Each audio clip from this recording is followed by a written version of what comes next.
नमस्कार दोस्तों, आज थोड़ा सा मीडिया इंडस्ट्री के बारे में आपसे बात करना चाहूंगा। वैसे तो मेरे तीनों ही चैनल का जो नेटवर्क है उस पर मीडिया इंडस्ट्री के बारे में अक्सर बातें होती रहती हैं, लेकिन ये थोड़ा सा एक गंभीर मुद्दा है और ये मीडिया इंडस्ट्री के अस्तित्व से जुड़ा हुआ मुद्दा है, इसलिए इस पर महत्वपूर्ण बात करना आवश्यक है। देखिए, जब 2016-17 का दौर चल रहा था, मैं भी प्रिंट मीडिया से जुड़ा रहा और प्रिंट मीडिया की हालत पिछले लगभग 1-1.5 दशक से बड़ी खराब रही है। पहले अखबारों के नए नए एडिशंस खुला करते थे कि साहब दैनिक जागरण ने पानीपत का एडिशन खोल दिया है, जालंधर का एडिशन खुल गया है, या दैनिक भास्कर ने जो है मध्य प्रदेश में और विस्तार कर लिया है, या राजस्थान में विस्तार करने की योजना चल रही है। अलग अलग नए एडिशन खुलते रहते थे।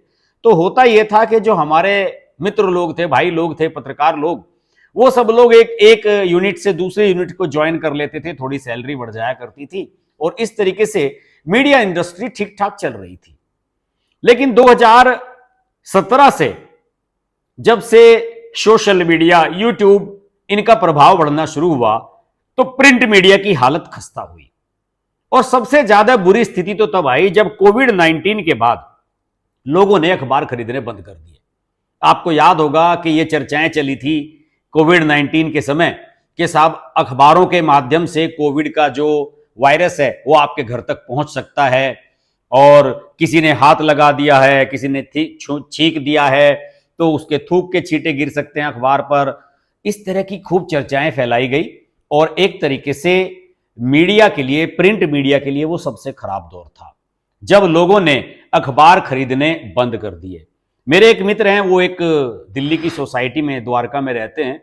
उनकी सोसाइटी में बाकायदा एक बैठक हुई और उस बैठक में यह प्रस्ताव पारित किया गया कि अब से हॉकर, जो वेंडर है अखबार डालने वाला, उसे सोसाइटी के गेट के अंदर ही नहीं आने दिया जाएगा। अब आप समझ सकते हैं कि कितनी खराब स्थिति हुई होगी। मेरे एक परिचित उस सोसाइटी में रहते थे। मैंने उनसे कहा भी कि यार तुम किस तरह की बातें कर रहे हो, अखबार से भी कहीं भला कोविड फैलता है क्या? अखबार को थोड़ी देर रख दोगे, अखबार तो छपने के बाद लगभग 8-10 घंटे के बाद आपके पास तक पहुंचता है। उस पर कोविड का वायरस कैसे पहुंच सकता है? और इसके अलावा आप सब्जियां खरीद रहे हैं, अंडे खरीद रहे हैं, दूध ब्रेड खरीद रहे हैं, और भी बहुत सारे तरीके हैं जहां से कोविड पहुंच सकता है आप तक। केवल अखबार ही मिले आपको। लेकिन भाई किसी ने सुनी नहीं।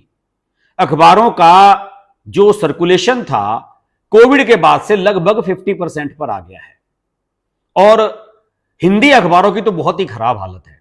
अंग्रेजी के अखबार तो क्या है कि दिल्ली में और बड़े बड़े शहरों में चलते हैं और वो बड़े बड़े पैकेज देते हैं कि साहब आप इकोनॉमिक्स टाइम्स के साथ नव भारत टाइम्स ले लीजिए और टाइम्स ऑफ इंडिया ले लीजिए तो आपको एक बॉम्बे डाइंग की बेडशीट मिल जाएगी और साथ ही साथ उसमें यह भी रहता है कि साहब जितने पैसे का आपने उनका चंदा लिया है एक साल का, उतने ही पैसे का आपको गिफ्ट दे देते हैं। तो लोगों को लगता है कि यार मुफ्त में अखबार आ रहा है, भले ही सारा दिन उस अखबार की जो तहें हैं वो ना खुले, अखबार आपकी टेबल पर ही पड़ा रहे, लेकिन लोगों को लगता है कि चलो यार फ्री में अखबार आ जा रहा है और रद्दी बिक जाती है इससे ज्यादा की। तो मोटे मोटे अखबार आते हैं अंग्रेजी के, कोई 70 पेज का, कोई 60 पेज का, और जब सीजन चलता है विज्ञापन का तो अखबार और भी मोटे मोटे हो जाते हैं और कागज महंगा बिकता है अखबारों का।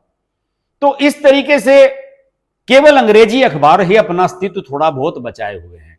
हिंदी अखबारों में दैनिक जागरण, भास्कर, ये सब अब ई पेपर्स पर ज्यादा पढ़े जाने लगे हैं। सर्कुलेशन इनके भी 1/3 रह गए हैं अगर कोविड से पहले के दौर की मैं बात करूं तो। मैं मीडिया इंडस्ट्री से लगभग 2-2.5 दशक तक जुड़ा रहा हूं, एक एक रग रग से वाकिफ हूं कि किस तरीके से अखबार चलते हैं। विज्ञापन की आवश्यकता होती है। इवन छोटे छोटे जो ब्यूरो होते हैं अखबार के, दैनिक जागरण, अमर उजाला, भास्कर, पत्रिका, इन सब के जो छोटे छोटे ब्यूरो होते हैं, ब्यूरोज में टारगेट दिए जाते हैं कि आपको 60,000 का विज्ञापन लाना है, आपको 70,000 का लाना है, सालाना इतने लाख का पैकेज देना है। मैं एक जिले का इंचार्ज हुआ करता था तो 1 करोड़ का वहां पर जो टारगेट था, 1 करोड़ विज्ञापन सालाना का, वो एक छोटे से शहर का था और आप समझ सकते हैं कि वहां पर सर्कुलेशन 30-40 हजार कॉपियां, 20-30 हजार कॉपियां मुश्किल से बिका करती थी उस अखबार की। तो इस तरह के लक्ष्य दिए जाते थे। अब हुआ यह रहा है कि जब अखबारों के सर्कुलेशन डाउन हुए तो विज्ञापन भी मिलने बंद हो गए हैं, कमर्शियल विज्ञापन बहुत कम हो गए हैं। और कोविड के दौर में सबसे ज्यादा नुकसान हुआ क्षेत्रीय अखबारों का, साप्ताहिक अखबारों का, और वो अखबार जो एक जिले या एक शहर के निकलने वाले अखबार हैं बिल्कुल बंद हो गए। उनका राजस्व लगभग शून्य हो गया, लोगों ने उन्हें लेना बंद कर दिया। इवन इवनिंग के जो अखबार थे, संध्या टाइम्स वगैरह, उनको भी बड़ा झटका लगा, और बहुत सारे शाम के जो अखबार हैं वो बंद हो चुके हैं, छोटे छोटे शहरों की अगर मैं बात करूं तो बिक्री में बड़ी गिरावट, समाचार पत्रों का प्रकाशन बंद होना, इन सब से मीडिया इंडस्ट्री पर खतरे के बादल मंडराए हैं। अब सरकार पर दबाव है कि मीडिया इंडस्ट्री को बचाया जाए। देखिए एक आयरनी, देखिए एक बड़ा अजीबोगरीब सी बात मैं आपसे कहूंगा कि मीडिया सरकार की दिन रात लंका लगाए रहता है, और उस मीडिया इंडस्ट्री को बचाने की ही कोशिश सरकार एक बार फिर करने जा रही है। सुनने में यह आया है, जो मेरे पास खबरें आई हैं, कि केंद्र सरकार ने, सूचना एवं प्रसारण मंत्रालय ने अखबार के कागज जो हैं उनकी कीमतों में लगातार वृद्धि, और जो विज्ञापन की टेक कंपनियां आई हैं जैसे कि यूट्यूब, इंस्टाग्राम, फेसबुक, इस तरह के बहुत सारे टूल्स आए हैं, और विज्ञापन जो कमर्शियल एड है वो उधर शिफ्ट होने लगे हैं। तो इन सब को देखते हुए यह तय किया है सरकार ने कि सरकार जो अखबारों को विज्ञापन देती थी, जैसे कि सीबीसी के माध्यम से विज्ञापन दिया जाता था, central bureau of communication, DAVP के हिसाब से सभी अखबारों को विज्ञापन मिलते हैं। डीएवीपी की एक दर होती है कि हम आपको इतने सेंटीमीटर इतने रुपए के देंगे, तो उस हिसाब से सर्कुलेशन के हिसाब से भी देखा जाता है कि कितनी कॉपी बिकती है आपकी। और हकीकत बात यही है कि सरकारी विज्ञापन सबसे ज्यादा उन अखबारों को मिलता है जिनका सर्कुलेशन सबसे खराब होता है। तो सरकार इस पर गंभीरता से सोच रही है कि भाई इन अखबारों को कैसे बचाया जाए। और अब सुनने में यह आया है कि इन समाचार पत्रों के लिए, इनको बचाने के लिए जो सरकारी के विज्ञापन की दर है, जो डीएवीपी के रेट्स हैं, उनमें 26 से 27% तक की बढ़ोतरी करने का फैसला लिया गया है। यह फैसला हो चुका है। बिहार विधानसभा चुनाव के तुरंत बाद इसका ऐलान हो जाएगा, और यह एक बहुत बड़ा फैसला है। मैं आपको बताऊं कि जब उपराष्ट्रपति वेंकैया नायडू साहब हुआ करते थे, तो वो प्रिंट मीडिया को बचाने के लिए बड़ी बात किया करते थे। उनका कहना था कि यार प्रिंट मीडिया को बचाया जाना बहुत आवश्यक है, प्रिंट मीडिया की हालत खराब हो रही है, क्योंकि उससे पहले वो सूचना एवं प्रसारण मंत्री भी रहे, अखबार वालों से मिलते थे, अखबार के मालिकान संपादकों से टच में रहते थे। तो उन्हें लगा कि वास्तव में भाई अखबारों की तो हालत खराब है, तो उन्होंने भी इस बारे में बात कही थी, लेकिन उन्हें उतना समय मिला नहीं उस समय ये करने का। और इससे पहले मैं आपको बता दूं कि 8 जनवरी 2019 को भी सूचना एवं प्रसारण मंत्रालय ने, मोदी सरकार ने 25% विज्ञापनों की दरें, सरकारी विज्ञापन की दरें डीएवीपी वगैरह की जो है वो बढ़ाई थी। इससे पहले 2013 में यूपीए का जो शासनकाल था उसमें 19% की बढ़ोतरी हुई थी। यानी कि मोदी जी ने 2 बार रेट बढ़ाए हैं, एक बार 2019 में और अब 2025 में बढ़ेंगे, दोनों बार 25% से अधिक बढ़ोतरी की है।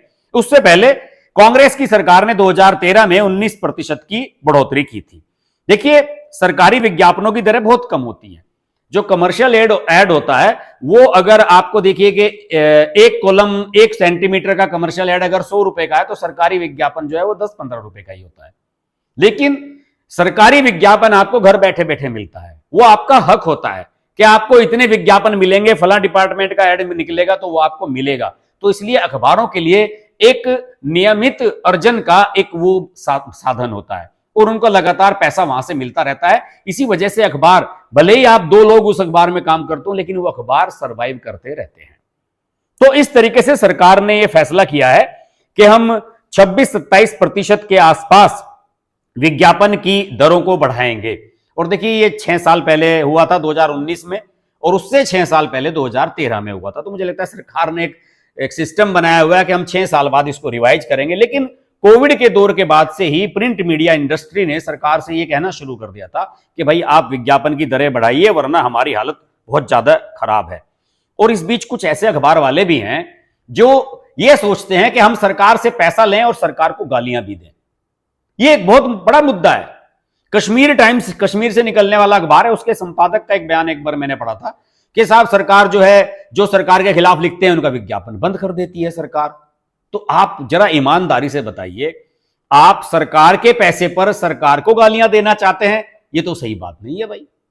विज्ञापन देने वाली एजेंसियां जो कमर्शियल एड आपको देते हैं, अगर आपके पास मारुति का विज्ञापन आ रहा है या टाटा का विज्ञापन आ रहा है, उनके खिलाफ खबरें छाप कर दिखाइए, वो भी आपको विज्ञापन देना बंद कर देंगे। तो अगर आपको कोई कमर्शियल एड दे रहा है, आपको कोई सहायता दे रहा है, तो आप ये क्यों उससे अपेक्षा करते हैं कि आपको उसके खिलाफ बोलने का भी अधिकार दिया जाए? देखिए, ये तो संभव नहीं है, दुनिया में कहीं भी नहीं होता है। आप जिससे कारोबार करना चाहते हैं उसके साथ आपको बनाकर चलना पड़ता है, और आप इस तरह की बात नहीं कर सकते कि साहब हम पर दबाव बनाया जाता है कि सरकार के खिलाफ ना लिखा जाए। ये तो चलेगा, हमेशा से चलता रहा है। दूसरे, सरकार ने टीवी चैनल्स की जो टीआरपी का खेल है उसको भी बदलने का फैसला किया है। देखिए, टीआरपी के खेल के बारे में आपको बताऊं, जिसे कहते हैं टेलीविजन रेटिंग पॉइंट्स। हालांकि मैं इस पर कभी भरोसा नहीं करता, क्योंकि यह माना जाता है कि बार्क, जो इसकी सबसे बड़ी एजेंसी है, बार्क के माध्यम से, इसे कहते हैं ब्रॉडकास्ट ऑडियंस रिसर्च काउंसिल, ये जो है भारत के जो प्रसारक हैं उनकी जो संस्था है आईबीडीएफ, विज्ञापन दाता हैं जिनकी जो संस्था है आईएसए, विज्ञापन और मीडिया एजेंसी है AAAI, इन सब के द्वारा 2014 में एक बार्क एजेंसी बनाई गई थी कि भाई आप रेटिंग दीजिए, आप सैंपल सर्वे कीजिए और बताइए कि किस चैनल के किस कार्यक्रम को कितना देखा जा रहा है। उसके हिसाब से उसकी विज्ञापन की दरें, कमर्शियल एड की दरें वो तय होती हैं, सैंपल साइज होता है उसका। और इसके लिए एमआईबी, जो मिनिस्ट्री ऑफ ब्रॉडकास्टिंग है, उसने भी कुछ अपने दिशा निर्देश जारी किए थे, उसके माध्यम से इसके सारी गाइडलाइंस तय की गई। लेकिन इसका जो सैंपल साइज है 50-55 हजार घरों का ये सर्वे करते हैं। और आप देखिए, अगर हम देश की आबादी की बात करें तो देश में लगभग 182 मिलियन घर जो हैं वो टीवी परिवार हैं, वो जो टीवी देखते हैं, उन सब का आप सैंपल सर्वे केवल 55,000 लोगों से कर लेंगे तो ये सही नहीं है। ट्राई ने, जो रेगुलेटरी है, उसने 2020 के अंत तक 60,000 और 2022 तक 1 लाख तक घरों तक इस पैनल का विस्तार करने की सिफारिश की थी, लेकिन बार्क उसका विस्तार नहीं कर पाई। अब सरकार ने इसके माध्यम से इसमें भी कुछ बदलाव करने का फैसला किया है, और टीआरपी को लेकर जो सरकार की नियमावली है उसके जो कुछ क्लॉज हैं उसमें कंपटीशन बढ़ाने के लिए, कुछ और एजेंसियों को आगे बढ़ाने के लिए और बार्क जैसी एजेंसी के एकाधिकार को खत्म करने के लिए सरकार ने एक ड्राफ्ट तैयार किया है। जो 2014 की नीति है उसमें जो 2 क्लॉज थे 1.5 और 1.7, उनको हटाने का फैसला किया गया है। ये धाराएं रेटिंग एजेंसियों और प्रसारकों, विज्ञापनदाताओं या विज्ञापन एजेंसियों के बीच क्रॉस होल्डिंग, जिसे कहते हैं ना कि ओवरलैपिंग स्वामित्व, ये उसका भी है और उसमें भी है, उसका मालिक है उसमें भी शामिल है, उसका और बोर्ड सदस्यों की भागीदारी को प्रतिबंधित करती थी। यानी कि आप उसमें बॉडी में शामिल नहीं हो सकते थे अगर किसी आप संस्थान से जुड़े हुए थे। लेकिन अब सरकार ने इसको ब्रॉड करने का फैसला किया है, इसको बढ़ाने का फैसला किया है। इन प्रतिबंधों को हटाने का उद्देश्य बाजार में नए प्लेयर्स, नए खिलाड़ियों को इंट्रोड्यूस करना है, जिससे बार्क के एकाधिकार को तोड़ा जा सके। और सूचना एवं प्रसारण मंत्रालय का मानना है कि इससे टीवी रेटिंग तकनीक और बुनियादी ढांचे में जो निवेश है वो बढ़ेगा, जिससे दर्शकों की बदलती हुई जो आदतें हैं उनके हिसाब से उनको बढ़िया तरीके से समझा जा सकेगा और उनके अनुसार जो है रेटिंग तय की जा सकेगी। हालांकि इसका मीडिया का जो इलेक्ट्रॉनिक चैनल्स हैं उनका जो एक बॉडी है, Indian broadcasting and digital foundation IBDF और news broadcasters and digital association NBDA, उन सब लोगों ने इस प्रकार के प्रतिबंधों को हटाने का विरोध भी करना शुरू कर दिया है। उनका मुख्य तर्क यह है कि प्रतिबंधों को हटाने से हितों का टकराव उत्पन्न होगा, जो रेटिंग डाटा को तटस्थता और उसकी विश्वसनीयता पर सवाल खड़े करेगा, उस पर गंभीर रूप से खतरा डाल देगा।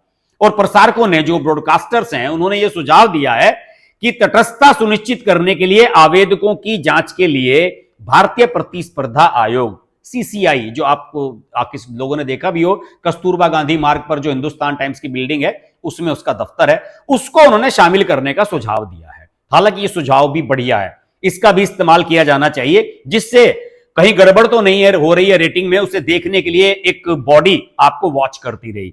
आप भारतीय प्रतिस्पर्धा आयोग ये भी चीज देखता है, मैं आपको बता दूं कि जैसे आपने कहा कि आप कोई प्रोडक्ट बना रहे हैं, उसका आपने विज्ञापन बनाया, आपने कहा कि फला साबुन से हमारा फला साबुन ज्यादा अच्छा धोता है, तो आप किसी दूसरे प्रोडक्ट को अगर नीचा दिखाने की कोशिश कर रहे हैं तो उसको भी भारतीय प्रतिस्पर्धा आयोग बैन करता है और उसको रेगुलेट करता है। तो ये अच्छा सुझाव हो सकता है, लेकिन इसमें कोई शक नहीं है कि आने वाले समय में बहुत सारे सुधार मीडिया इंडस्ट्री को लेकर सरकार लाने वाली है, जिनका मैं आज इस वीडियो के माध्यम से, अपने चैनल के माध्यम से स्वागत करता हूं। इस प्रकार के सुधार लाने की बहुत आवश्यकता है, वरना होगा क्या कि social media, YouTube, Instagram, Facebook, इनकी मोनोपोली हो जाएगी।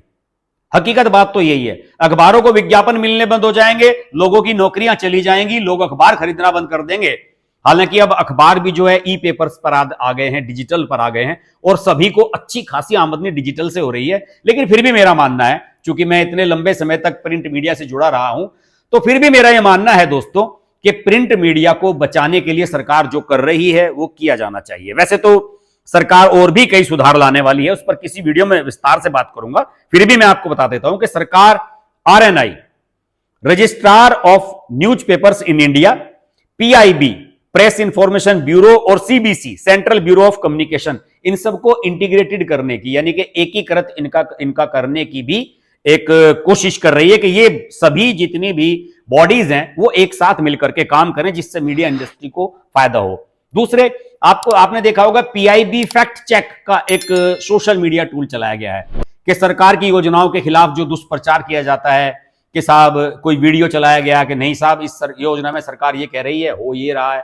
उनको फैक्ट चेक करने के लिए प्रेस इंफॉर्मेशन ब्यूरो ने अपना एक फैक्ट चेक का एक टूल बनाया था, और उस टूल को अब बढ़ाने की कोशिश की जा रही है। उसमें जनता को भी जोड़ा जा रहा है, और उसमें एक चैटबॉट वाला फीचर लाया जा रहा है कि अगर आपको लग रहा है कि कोई चीज गलत है तो आप उसको मार्क कर सकते हैं। यह एक बहुत बड़ा सुधार है। वीडियो के और कंटेंट की रियलिटी का, उसकी फेकनेस का चेक होना बहुत बहुत आवश्यक है। दूसरी और क्रिएटर्स केवल YouTube या जो दूसरे इस प्रकार के टूल्स हैं उन्हीं पर ही निर्भर ना रहें, उन्हें क्रिएशन का मौका मिले। इसके लिए सरकार ने वेव्स बाजार का इंट्रोडक्शन किया था अभी 1-2 साल पहले। हालांकि उसका लाभ अभी तक बहुत कम लोगों को मिला है, लेकिन फिर भी खबर यह आ रही है कि 300 करोड़ का विदेशी निवेश जो क्रिएटर्स हैं उनको मिला है वेव्स के माध्यम से। जैसे कि आप कोई अच्छा काम करते हैं, कोई कंटेंट अच्छा तैयार करते हैं, उसके माध्यम से आप बाजार से अपने स्पॉन्सर ढूंढ सकते हैं। इसका एक टूल है। हालांकि अभी ये हम जैसे क्रिएटर्स या जो अन्य पॉपुलर क्रिएटर्स हैं उन तक इसका लाभ अभी पहुंचा नहीं है। और दूसरे, एक और बड़ा काम करने वाली है सरकार, IICT, India institute of creative technologies, जो मुंबई में स्थित है, उसके कैंपस को और बड़ा किया जा रहा है। उसे 10 एकड़ तक विस्तारित किया जा रहा है, जिससे क्रिएटर्स को बेहतर ट्रेनिंग और बेहतर स्किल सीखने का अवसर मिल सके। तो सरकार सभी तरीके से सोच रही है, लेकिन यह सरकार का जो फैसला है इसकी मैं बहुत सराहना करता हूं कि जो प्रिंट मीडिया के लिए एडवर्टीजमेंट के रेट्स बढ़ाए जा रहे हैं और TRP को रेगुलेट करने की जो सरकार कोशिश कर रही है। अब इसके विरोध में बहुत सारे लोग उठ खड़े होंगे। रवीश कुमार जैसे लोग ये कहने लगेंगे साहब सरकार इनको नियंत्रित करना चाहती है, अपना कंट्रोल चाहती है। लेकिन हकीकत बात यह है कि TRP के चक्कर में सबसे ज्यादा नुकसान हुआ है टीवी चैनल्स का। बहसबाजी करने के लिए आप किसी को भी दिखा दीजिए। एक दौर आप याद कीजिए कि जो फिल्म इंडस्ट्री से जुड़े हुए लोग हुआ करते थे, उन्हें दिखाने की होड़ मच गई थी कि साहब हम तो राखी सावंत को ज्यादा दिखाएंगे, कैटरीना कैफ को दिखाएंगे या ऐश्वर्या राय को दिखाएंगे तो हमारी TRP बढ़ जाएगी। इससे क्या हो रहा है कि न्यूज और जो जनता के मतलब की खबरें हैं वो पीछे रह जा रही हैं। आज की तारीख में TRP के नाम पर डिबेट्स हो रही हैं बस सभी चैनल पर, तो जो अच्छा कंटेंट है वो टीवी चैनल्स पर नहीं आ रहा है। तो इसके लिए सरकार को कोशिश करनी चाहिए, और मैं इन फैसलों का और जो सूचना एवं प्रसारण मंत्री हैं अश्विनी वैष्णव, उनकी इस सोच का स्वागत करता हूं इस वीडियो के माध्यम से। तो मुझे लगा कि मेरी मीडिया इंडस्ट्री से जुड़े हुए लोग, मेरे पत्रकार साथी, उनके मतलब की खबर है, इस पर एक वीडियो बनाया जाना चाहिए। आशा करता हूं आप सभी को यह वीडियो पसंद आएगा। अगर पसंद आए तो इसे फॉरवर्ड कीजिए, अपने दोस्तों तक शेयर कीजिए, कमेंट के माध्यम से अपना फीडबैक अवश्य दीजिएगा। नमस्कार। अगर आपको हमारी वीडियो पसंद आई तो वीडियो को लाइक करें, चैनल को सब्सक्राइब करें और नोटिफिकेशंस के लिए बेल आइकन को प्रेस करें।